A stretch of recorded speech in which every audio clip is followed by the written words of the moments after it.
We are still trying to plead with them to be sensible, to be humane, and to release those hostages that are in there. After the deadline, we will kill everybody here, all the hostages.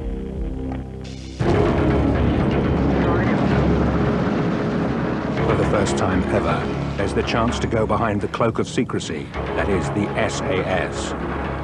SAS, the complete soldier's story, which includes unseen footage and interviews.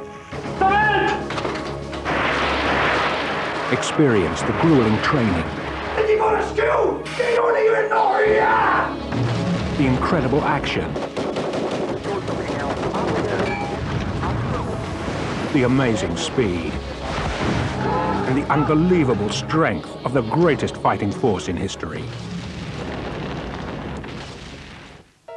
Also available from the explosive and compelling TV series are a further 4 videos.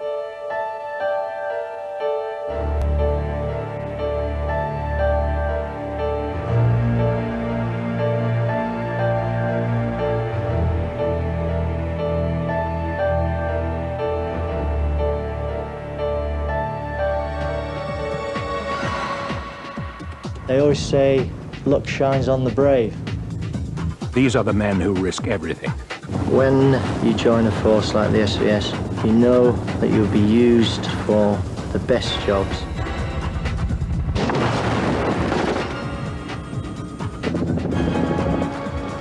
Get the SAS's side of the story.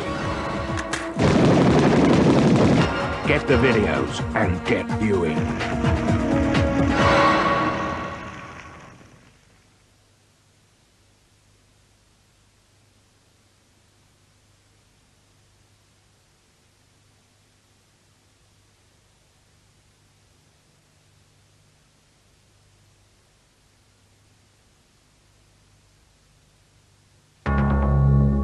The plan was for B Squadron to be loaded into 2 C-130s on the Ascension Isles. We would then fly across the South Atlantic to the Rio Grande Air Base on Tierra del Fuego, crash in on the runway and destroy all the aircraft. We'd disable Exocet missiles, kill all the pilots in the officers' mess, and then abandon the Hercules C-130 aeroplanes. We would then have to escape and evade to the Chilean border on foot, 40 or 50 odd miles away. It would be the biggest operation the SAS had carried out since the Second World War, but it would be a suicide mission.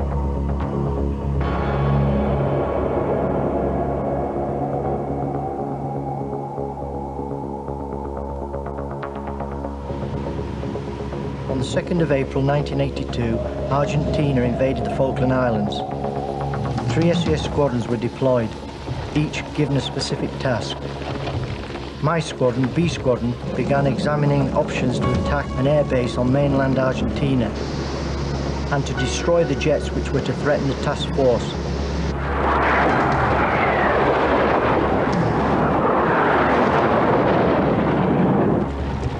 D Squadron were tasked to conduct classic SAS hit-and-run raids behind enemy lines on the Falklands. G Squadron were to form the reconnaissance team, gathering the intelligence urgently needed to help plan the recapture of the islands. In one of the most daring SAS operations of the war, 10 4-man patrols were covertly inserted onto the islands 3 full weeks before the British landings. They were on their own. The main British forces were still on the Ascension Isles, 3,500 miles away. It was early hours of the morning when we left Hermes. The journey was about 150 miles and my patrol were landed by helicopter 20 odd miles away from our observation post. It took us about 5 nights to reach it over difficult and very exposed terrain.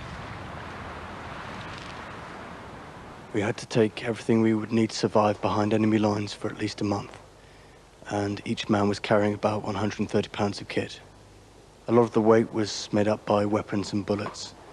If it all went wrong, we weren't going to carry all that weight over 20 miles just to surrender. We were worried about minefields, but there was just no time to check for them. Being lead scout, I just wouldn't have had any idea if I was walking into one until it was too late.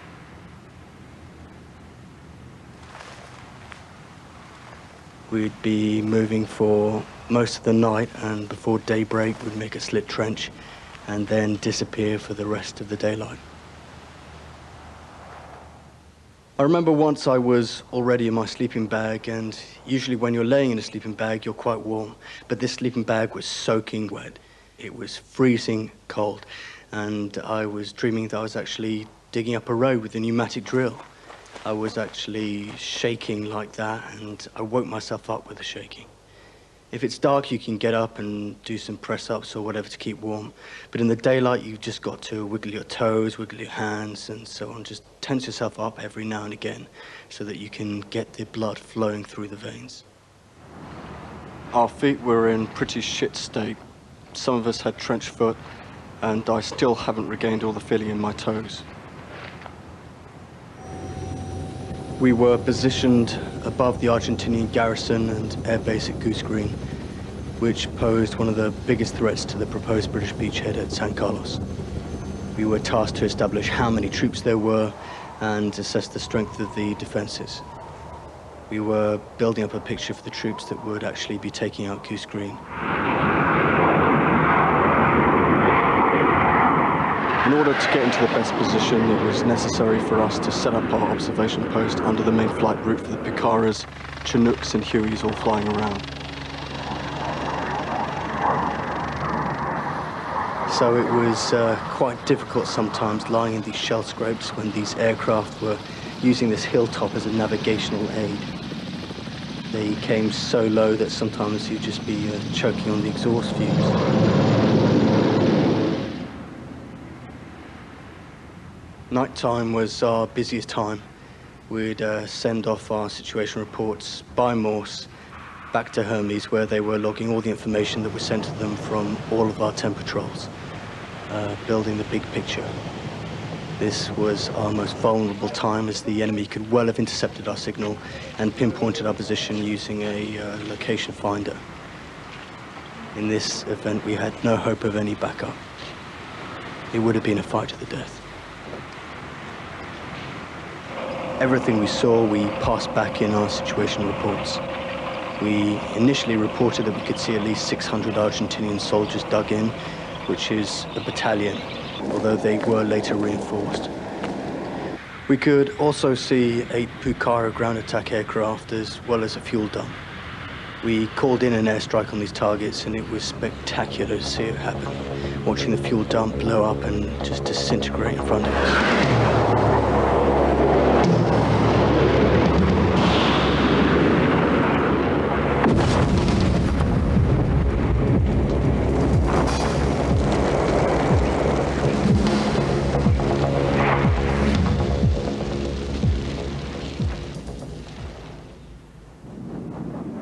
There was one time at night when we heard this Argentinian helicopter really loaded down with men, flying from Port Stanley to reinforce Goose Green. It was flying so low and so slowly it would have been easy to shoot it out of the sky. But that would have risked giving away our position, and we couldn't take the risk. Our fight was with our eyes and ears. The patrol moved out several nights before Tupar arrived to attack Darwin and Goose Green. By this time, reinforcements had swelled the Argentinian garrison to 1,300 men. Outnumbered 3-1, Tupar recaptured the settlement against overwhelming odds in one of the most bitterly fought battles of the war.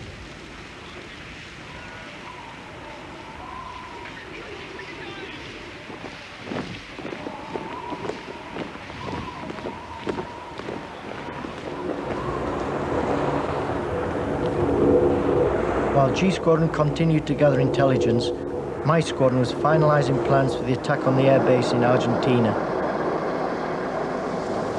By the time we got to Ascension, we were fully committed to the Entebbe-type raid. All intelligence reports indicated that this was a high-risk operation. There was a lot of apprehension amongst the squadron members about this mission. When you join a force like the SAS, you know that you'll be used as tactical troops used for difficult jobs, be used for the best jobs, and that's what we get paid for.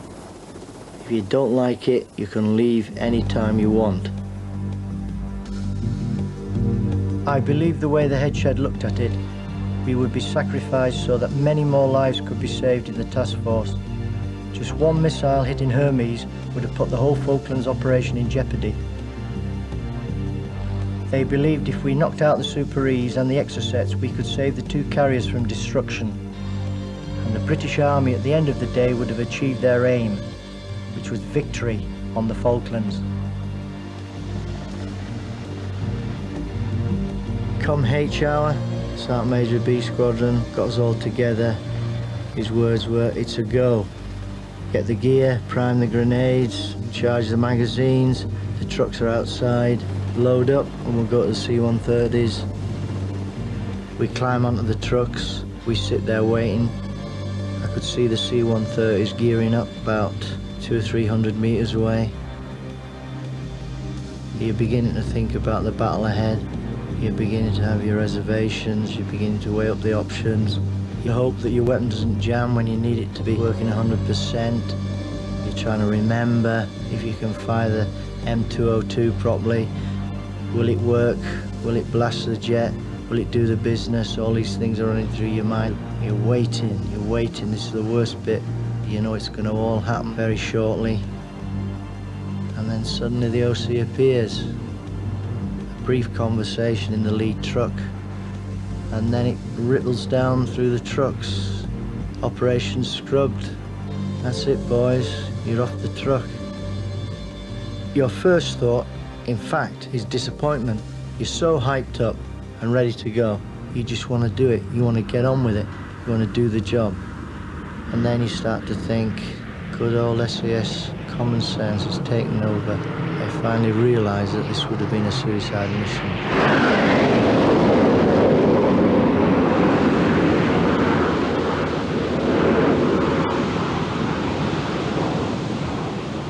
Instead of sending the entire squadron in the C-130, the new option was to send in an 8-man team by helicopter.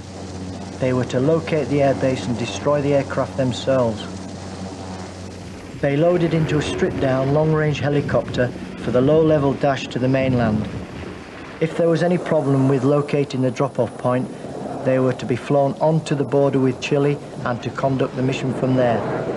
It was a one-way flight. The helicopter crew were briefed to ditch the chopper in Chile and initiate the explosives that had been packed into the chopper floor.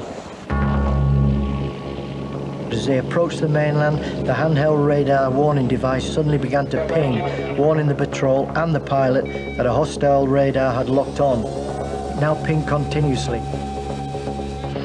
It was agreed that the mission should continue. They made an attempt to find the first drop-off position, nearly crashing into the side of a hill, until they found a valley where they could fly up undercover, land the chopper and do a PNG sweep of the area, looking for the drop-off point. By this time the chopper was drastically short of fuel. There could be no more map recce's of the area, or else they wouldn't reach the ditching point in Chile.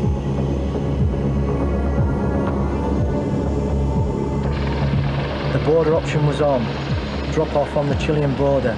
Do the job from there, get out quickly, hit and run. After drop-off, no one knew exactly where they were. But by mid-afternoon, the team were already deep inside Argentina and were heading for the Rio Grande Air Base.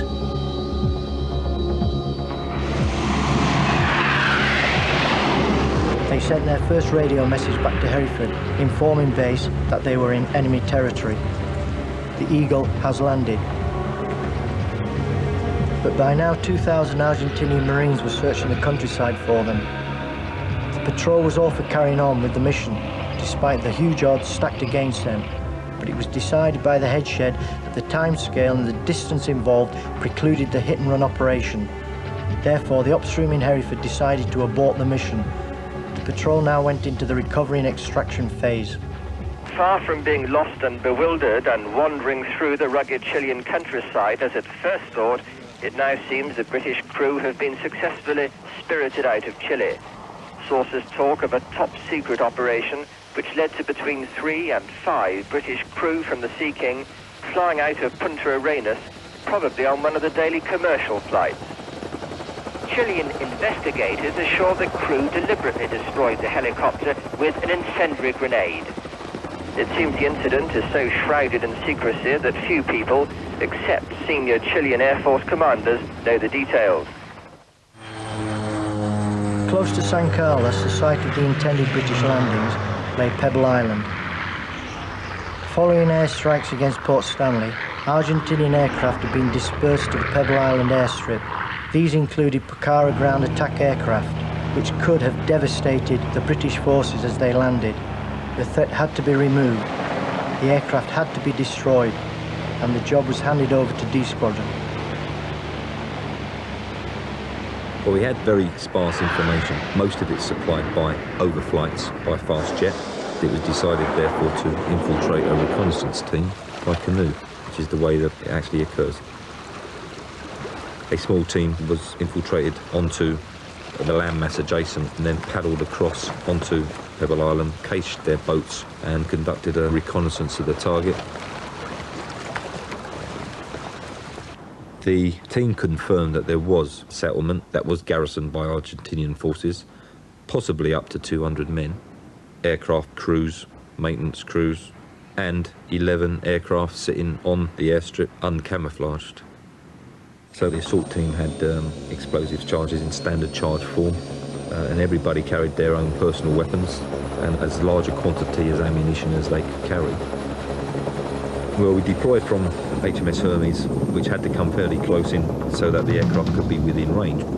We flew in very low level and were dropped off onto a predetermined helicopter landing site. We then moved off to conduct the assault.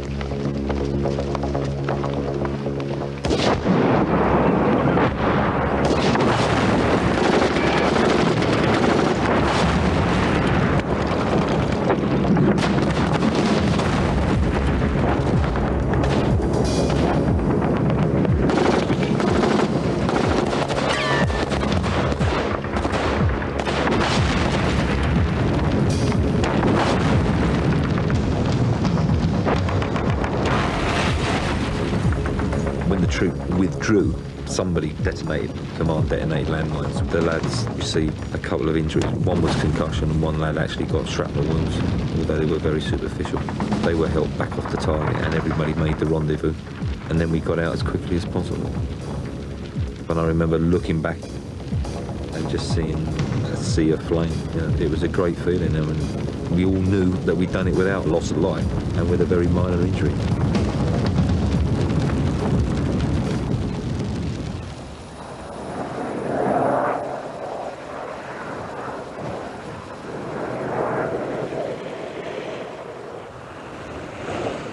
Diversionary raids were planned to create the impression that there was a large either airborne force or heliborne force arriving to take the interest away from the beach landings that were going to be conducted in San Carlos Sound. To that end, we had 4 separate targets to take on at troop level. We deployed onto unwrecked helicopter landing sites.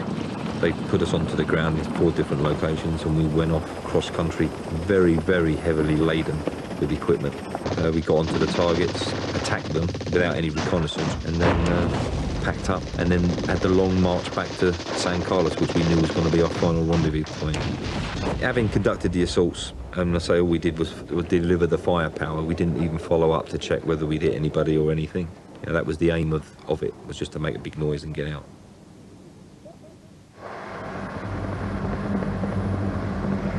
It was necessary for us to transfer from Hermes to the assault ships, and we deployed onto a HMS Intrepid, which was the marine carrier. And we do this by what they call cross-decking, which we got very good at. This means throwing everything on board an aircraft, getting on the aircraft, sitting on top of the kit, flying off to the next ship, unloading the aircraft, putting the stuff to bed as quickly as possible. It was like a helicopter ride. You know, you got on the helicopter, you transferred ship, you got off. You know, it was a habit. And then suddenly, literally the last lift of the squadron out was loaded with the remnants of mountain troop, squadron headquarters, and elements of G Squadron and attached personnel. Suddenly the red glow of the helicopter wasn't there anymore. That unfortunately, tragically, never made the ship and crash into the sea. Some people actually watched it happen, which was fairly horrific. Luckily enough, though, several of the guys managed to survive that, although the loss was horrendous. I don't believe since World War II we've ever had a loss like that in one go. And even more importantly, the hardest thing to come to terms with that it was an accident. 20 very good men went to the bottom of the sea. The crash affected the whole regiment. Most of the lads who had assaulted the airstrip on Pebble Island went down in that chopper. There had been deaths before, but not like 20 guys all at once. It's usually 1 or 2 guys getting killed, but for 20 to be lost like that was just an unbelievable blow. No one was sure why the helicopter went down, but they think it hit an albatross. If they'd been killed in an ambush or something like that, okay, it's still a waste of life, but at least they would have died soldiering. It seemed a total waste for no apparent reason. They were good lads, and they'll never be forgotten. We were initially sent down from Ascension to the South Atlantic to reinforce D Squadron following the tragic helicopter crash. In order to get to the South Atlantic as quickly as possible, we had to parachute into the sea off the Falklands and rendezvous with HMS Andromeda. After many hours flying, we were given the orders, action stations, stand by. So we made our way to the tailgate. I was number 1 in the stick. Tailgate open, you clipped on. I could see HMS Andromeda below. Red on, green go. You launch yourself out into space and you get a severe buffeting by the slipstream of the aircraft. You plummet downwards, you can feel the jerk of the chute being deployed above you. Grab your lift webs to steer. You have to release your equipment, which is suspended by 2 hooks around your front. You're into the sea, the chute collapses down in front of you. You have to release the canopy, and now you've got to start treading water. You've got a diver's dry suit on you. You've got to hold your hands out of the water because your fingers are exposed to the cold. Also, your head's exposed to the cold. You tread water, and you hope you'll soon be picked up by the rigid radar.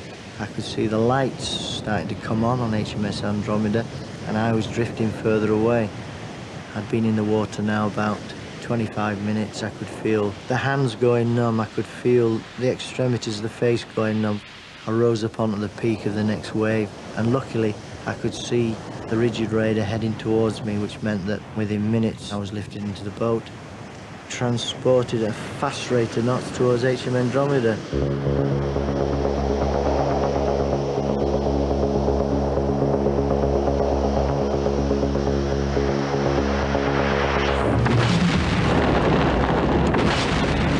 As the landings began, British ships were being sunk at the rate of almost 1 a day. The British task force faced the probability of losing one of the aircraft carriers, Hermes or Invincible, which would have jeopardized the entire British operation to recapture the Falklands.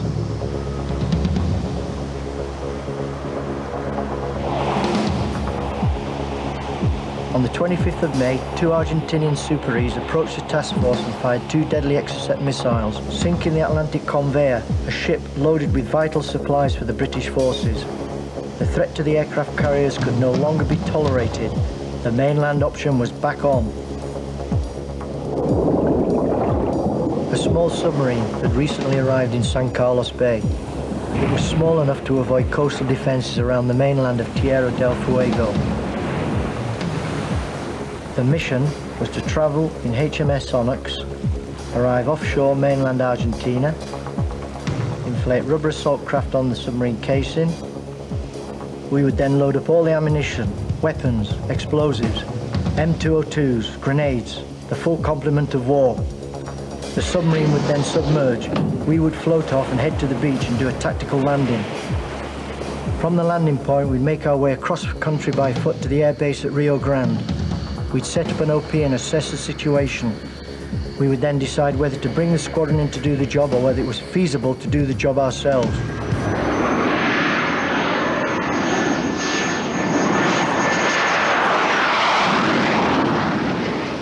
We loaded all our kit and equipment aboard the submarine. We submerged and headed towards Argentina. On the way, under cover of darkness, we practiced our float-off to perfection. We arrived undetected off the coast of Tierra del Fuego and sat on the ocean floor waiting for the green light. They always say, luck shines on the brave. If you've ever been in a big battle, like I have, certain things happen to get you off the hook, things that are unexplainable.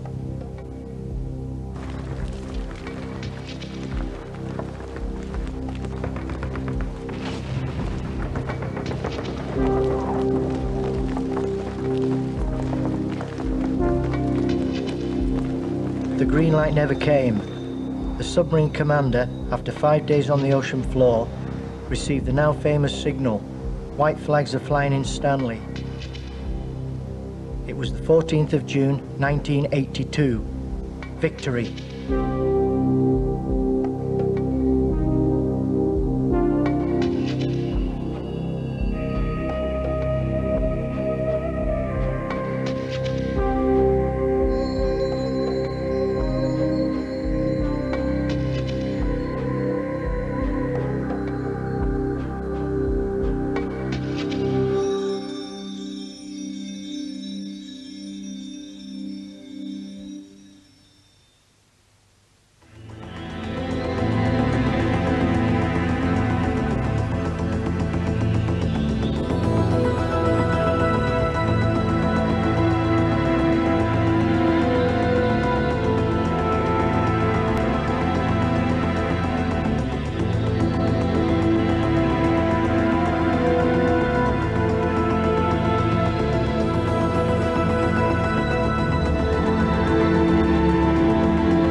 Mr. Major used his first speech at the United Nations to announce Britain's intention to enter the war on drugs in Colombia. He told the General Assembly that parents today have no peace of mind, fearing their children could be exposed to the lethal menace of narcotics. British troops are going there to train. The violence is directed by the drug barons against us and against our children. And we think it is entirely proper to help the Colombians. We have no intention of abandoning them to deal with that problem on their own. April 89, the SAS go in.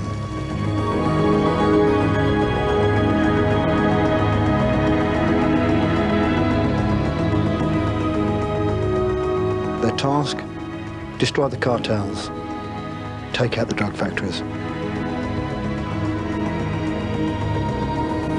1989, Margaret Thatcher, tied in with the then American president, started to get very concerned about all the drugs movements through America and through Europe and obviously into England. And they decided to try and make some sort of effect against the drug cartels and reduce it at source rather than trying to fight it on the streets. They got together and decided the best way to go about it was to send special forces down into Colombia with the Colombian government's permission to try and have a go at the cartels. It was decided that they wouldn't actually deploy down there operationally fighting the cartels. So it was decided to actually aim it at training the Colombians in anti-drug operations, special forces capabilities. There were two major drug cartels, one being run by Pablo Escobar, the other one by Gacha. Gacha was actually taken out a while just before we got there, which left Pablo Escobar as the main player there. Right from the start, we never knew who we could trust. You could have somebody killed for as little as $5. This is the most violent of cities. There's a killing here every 3 hours, some committed by these motorcycle gangs who work on retainers for the cartel. After we'd been there a while, we were to find out that there was a price on our heads of at least $25,000. Escobar's farm was literally a paradise. He made himself a paradise there. But he was very security conscious. He trusted very few people. He knew that people were constantly after him, his own people as well as the government or terrorist groups. I don't believe he had any sort of character about him at all, apart from being a ruthless thug. You know, he was ruthless. If he wanted somebody dead, he'd have him dead. At the end of the day, they are killers. They've got in their position by killing people, and they're using money and drugs to influence all sorts of different operations, and they're trying to make themselves look respectable out of this. And those people deserve to be taken out and put away. In 1989, I was in Hereford, and I was between jobs at the time, and happened to have been sitting in a public bar, thoroughly depressed about the thought of not having any work. And through the door of the bar came a friend of mine, and he approached me about doing some work in South America.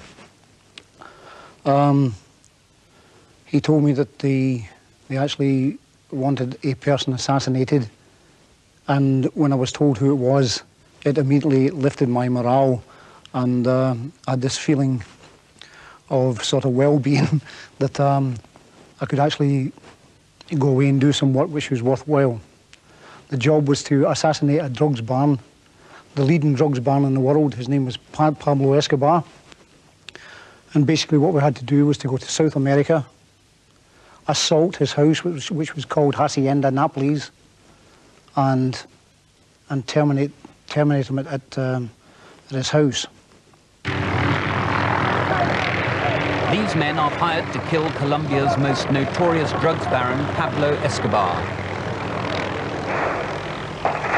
The operation started here in the Colombian city Cali. The 12 Britons hired by a Colombian known as the Don slipped quietly into town and moved into a remote estate just outside the city.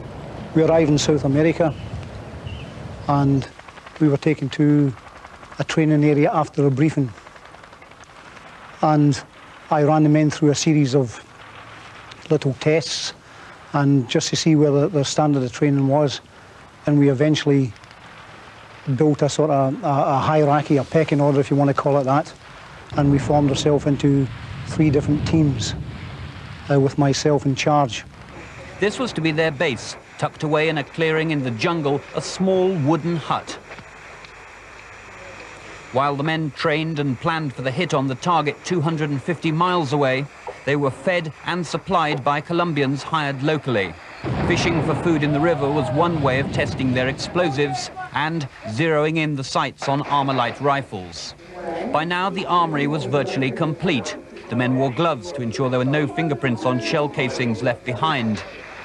Next to arrive was the first of 2 helicopters to be used in the operation. By now, the second helicopter in Army colours had also arrived, and it was time to start rehearsals. The plan was to fly low over Escobar's estate, dropping 5 40-pound satchels of explosives on his house before the assault team landed and swept through, killing anybody who came in their way. The enemy forces on the target were approximately 81 men, of which 16 were with Pablo Escobar. You may think this a bit strange, you know, why would 12 men go and take on 80? But when you think of it, there was no group bigger than 12. And the fact is we were carrying enough ammunition on us to kill approximately 3,000 men. So when you balance it up, the firepower that we also had a helicopter gunship available. It balanced the whole thing out and made the whole plan feasible. So we got to the stage and we rehearsed and rehearsed and rehearsed. Action and casualties. What happens if a helicopter goes down? What happens if one of the men go down? What medical kit do we have available? What happens if the helicopter crashes? The whole thing was ironed out in the rehearsals that we did. And you know, I have been brought up in a school that luck is a combination of experience and skill. And the more skilled you are, the luckier you'll be. They were now waiting for the intelligence report to come through that the drugs baron was at home. On June the 4th, the message came through, and loaded to the hilt, they left to kill their target. But as the team flew low over the mountains towards their first refueling stop, the weather closed in. The helicopters were separated, and the second one crashed into a mountainside.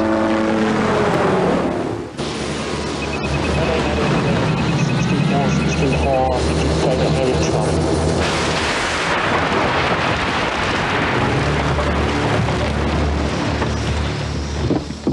When we hit the ground, the chopper turned over, and the blades of the chopper were still turning. Never get out of the chopper until the blades stop. So I immediately started screaming to the men, don't move till the blades stop, don't move till the blades stop. At this time I was hanging upside down, but my legs were jammed in the door of the helicopter. I looked at the pilot, His left leg and his left arm were totally severed. I couldn't get a drip into him, and I asked for what morphine we had available, and I put it into the pilot. I found myself getting into deep, deep shock. There was no needles left for the medical packs, and the drips were thrown all over the place. I eventually found a drip. I couldn't put it into myself, so I actually broke the top, and I started actually drinking the drip and squeezing a litre of fluid into myself to try and stem the shock. I was extremely dizzy, and then it was then that I realised the extent of the injuries I had. I'd broken 4 ribs at the front, broken 4 at the back, and some old parachute injuries that I had were actually aggravated. I went into a state of collapse, and one of the men pulled me onto a little ledge, and he left me there. And as the group walked out, one of the men asked me if I wanted his Uzi. He was the Colombian interpreter. I says no. And I thought for a couple of minutes. I thought he was just escorting them off the ridge.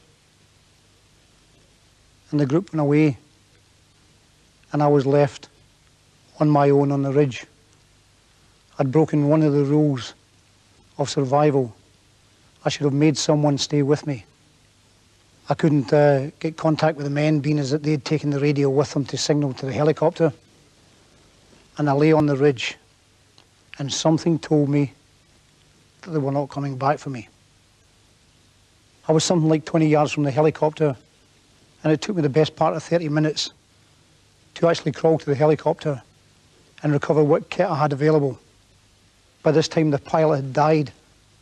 I managed to get some shell dressings, salvage some drips. I found a can of beans and a couple of packets of biscuits and some explosives. I moved onto the ridge, and I settled myself down. I tore open the shell dressings, and I put them inside my jacket to give me some insulation. And I lay there on the ledge for the rest of that night. And as first light came, I thought maybe someone will be here to pick me up. No one came. I lay there all that day, and the main thing was to try and keep myself alive. On the second day, I had no sense of time. I didn't know what time it was. I was totally disorientated, and all I could do was claw back what training I had, what had actually been punched into me by people, and the main thing was to stay alive.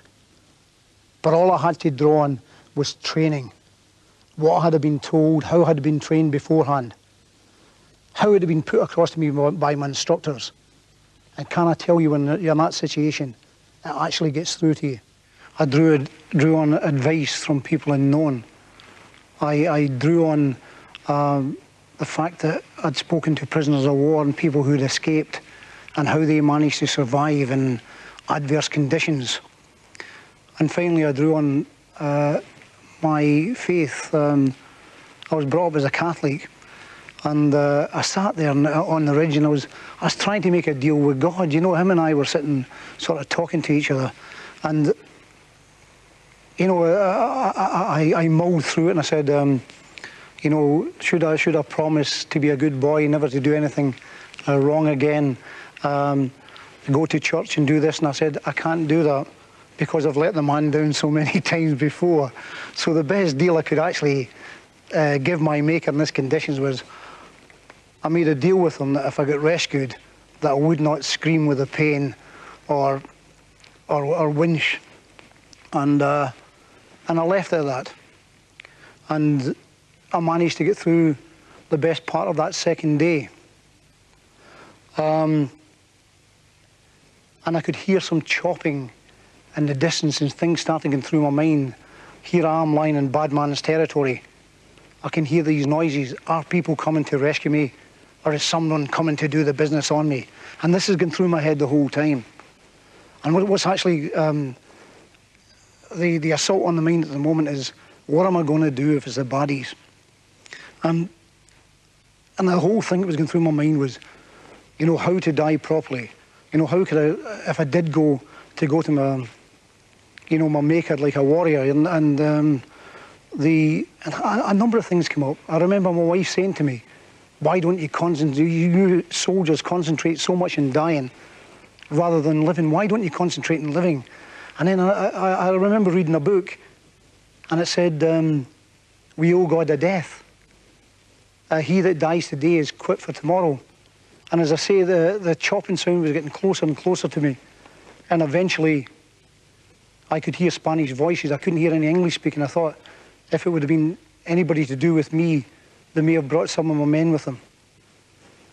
So I made that decision then. I said, right, if I do go, I'm going to take as many of these people as I can with me. So I stacked up what magazines I had for the submachine gun. I took a hand grenade and I pulled the pin out of it and I held it in my hand. I held the submachine gun in my other hand. And my intention was to die like a soldier should it come about. I lay there until the people were almost on top of me, and I sort of just sprung and I shoved the submachine gun into a man's stomach who didn't see me. And he immediately threw his hands up in the air and he started screaming, amigo, amigo. He said, I'm your friend, I'm your friend.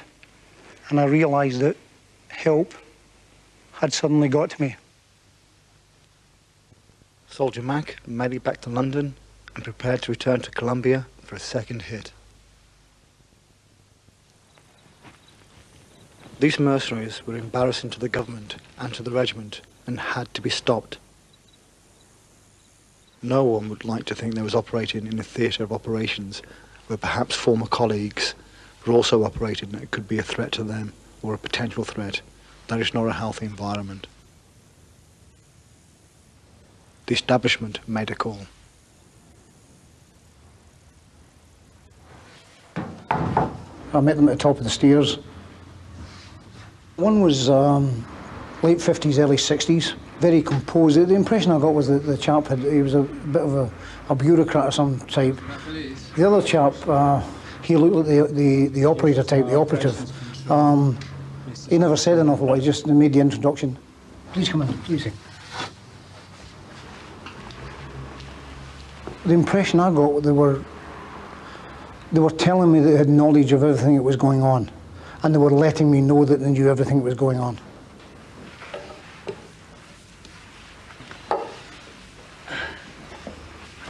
Now, Peter, our sources tell us that you've just come back from a trip from Colombia. Now, who authorised this trip? No one. What do you mean no one? So you went all the way to Colombia? Yes, I did, yeah. Under your own steam, under your own heading? Under my own steam. For what purpose? I went to try and pick up on the job I was doing before, and then I think you know what it was. I may know what it is, but I want you to tell me. That's what I'm asking you. I felt I was being spoken to like a naughty boy. Well, I was out there, and I think you know what it was. And if you didn't know what it was, there's something wrong, because we informed the Americans what was actually going on. You informed the Americans? Yes, we did.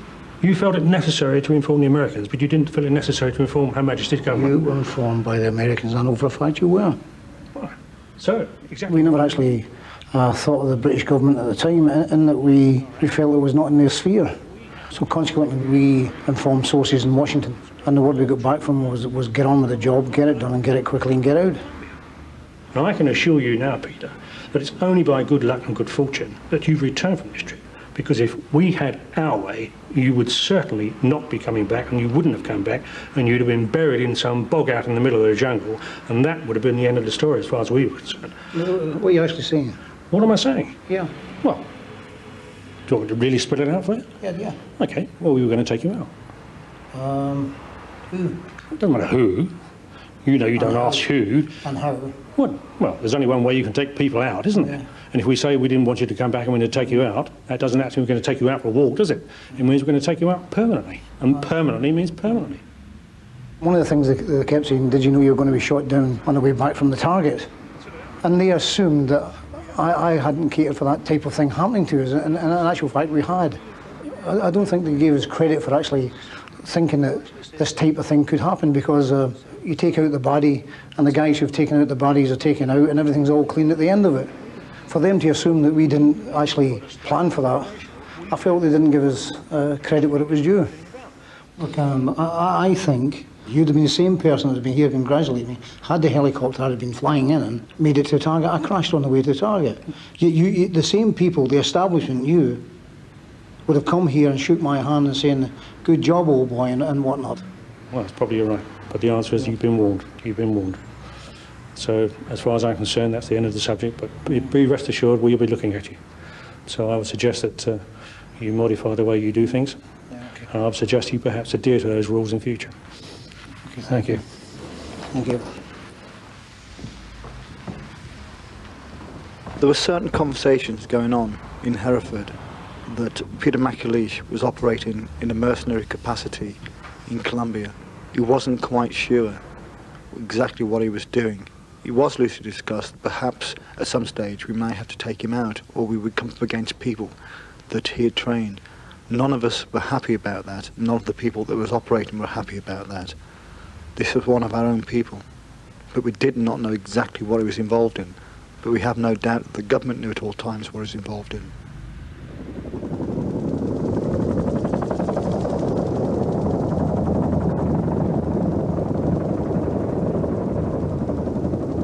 By the early 90s, the SAS-trained anti-narcotic squads were beginning to make inroads into Pablo Escobar's organisation. But it was a constant battle. The production sites were continually being moved. They'd spotted a couple of airfields and a couple of laboratories where they processed the coke. We went in first, a helicopter came down into a harbor. We all deployed, went into the tree line, followed by another helicopter coming down behind us. Initially there was only something like 6 of us deploying onto a ground of a force that we had no clue who was in there. We went in, we didn't come under any fire. We got ourselves together and we started to move forward. We come to a clearing where there was a laboratory. All the people in there, apart from a couple of the peasants that were obviously sort of in there mixing it, had obviously gone, they'd fled. We moved into the laboratory and we could see just a complete distillery, if you like, for cocaine. There are all the different types of stuff that they need to make it, large storage jars, fridges, generators, they're running everything, stills. So they then decided to destroy everything that was there. So they torched everything, they put gasoline around and then they torched it.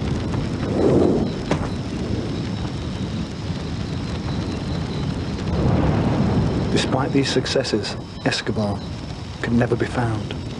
Whenever we got close, he would just disappear. And when the operations I was talking about, when they were actually after Pablo Escobar, they deployed some of the troops we had trained in a number of small 4-ton pickup vehicles. And they put too many people in the vehicles, and they blew the vehicle up, scattering something in the region of 30 to 40 people. And then the drug cartels actually come out of hiding, went round, selected the officers and shot them all in the head. Despite these setbacks, the training continued. We were literally taking them from scratch, teaching them how to use their weapons that they already had.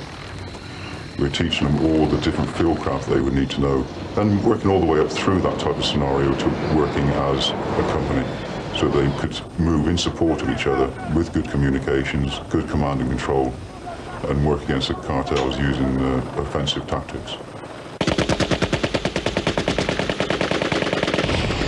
Chaotic scenes at the funeral service for Pablo Escobar, drug trafficker, billionaire, killer, but a hero to thousands in his home city of Medellin. The guns that surrounded him in life surrounded him in death, though brandished now by the military that hunted and shot him. Escobar, who had the blood of hundreds on his hands, died almost defenseless, trying to escape across a rooftop. He'd been shot repeatedly by troops who had surrounded the 2-story house. The authorities say they tracked him with electronic equipment, programmed to recognize his voice on the telephone. The Colombian president says the killing is a massive step towards ending the drug trade. We knew we could have an impact if we could get it right. It took us a few years to get it right, but we did get it right. There is no doubt that the operations that took place there from ourselves did have an effect on the drug cartels. That we reduced the flow of cocaine from Colombia. The people we trained had a direct effect on the drugs war, and there's no doubt about that. It's only the SAS that could have provided that training for them.